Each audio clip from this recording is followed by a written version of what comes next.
جی جی السلام علیکم. وعلیکم السلام. بلال بھی میں نے آپ سے نا اپنے ہسبینڈ کے کام کے بارے میں پوچھنا تھا. جی بیٹا. اچھا ہسبینڈ کا نام بتا دو بیٹا پہلے. ناصر نام ہے. ناصر کا جی.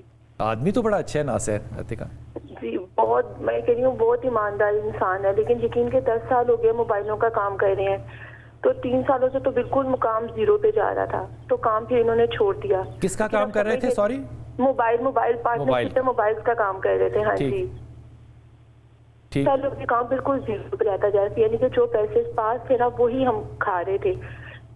مکان ہمارا رینٹ پہ ہے، تو اب اس ٹائم یہ سمجھ نہیں آ رہی کیا کام کریں. تو 1-2 کام کیے لیکن کام بینیفٹ کے بجائے لاس دے دیتے ہیں. تو اب یہ تھوڑا سا گائیڈ کرتے ہیں کہ ان کے لیے باہر جانا، کیونکہ کینیڈا کا کام ان کا ہے، کینیڈا کا کام کروا لوں میں. لیکن کس کا کام؟ سوری سمجھ نہیں آیا. میں نے کہا کینیڈا کا کام کروانا، کہہ رہے باہر جا کے کچھ کر لوں. کیا کرنا چاہتے ہیں باہر جا کے؟ باہر جا کے کہتے کوئی جاب وغیرہ کر لوں گا، کوئی ٹیکسی چلا لوں گا، کچھ بھی کر لوں گا. لیکن یہاں پہ 10 سال سے میں نے کہا کچھ ہاتھ نہیں آ رہا. لیکن دیکھو وہ نقوی صاحب نے وہ ایئرپورٹ پہ بچہ پکڑا ہے نا، جو ڈرائیور کے طور پہ جا رہا تھا، نہ اس کو گاڑی چلانی آتی تھی نہ لائسنس تھا. اب نقوی جیسا ٹھنڈا آدمی اگر کسی بات پہ غصہ کھا رہا ہے تو وہ نیکسٹ لیول کا جرم ہوگا. وہ کہہ رہا ہے یار خدا کا نام ہے میں تمہارے 10 لاکھ روپے بچانا چاہتا ہوں. تو اس کو ڈرائیونگ سیکھے، انٹرنیشنل لائسنس بنائے اور سعودی عرب جائے، دبئی جائے، مسقط جائے، جہاں جانا چاہتا ہے ان تینوں ملکوں میں سے جہاں جانا چاہتا ہے چلا جائے. آدمی اتنا اچھا ہے کہ وہ بزنس مین ہے نہیں، لیکن اس کے ساتھ ساتھ وہ سورہ اخلاص پڑھتا رہے. یہ رزق کے لیے ہے، سورہ اخلاص کو پڑھتا رہے گا، اللہ تعالیٰ اس کے رزق میں انشاءاللہ تعالیٰ بہت آسانی کرے گا.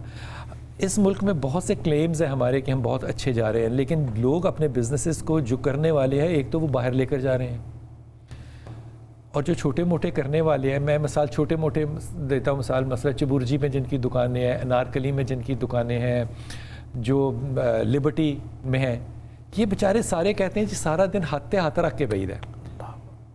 تو ملک کے اوپر برکت ہو اس کے لیے کیا کریں؟ ملک پہ کاروباری برکت ہو.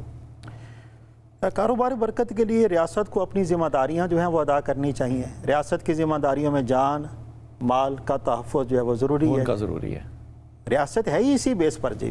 ہاں ریاست کو چاہیے کہ وہ اپنے عوام کے لیے ذرا آسانیاں پیدا کرے، اور عوام کو بھی چاہیے کہ ریاست نے جو چیزیں ان کے لیے فیسیلیٹیشن کی ہیں اور وہ اس چیز پر بھی خیال رکھیں کہ ان کا جو پراپر طریقے سے استعمال کریں.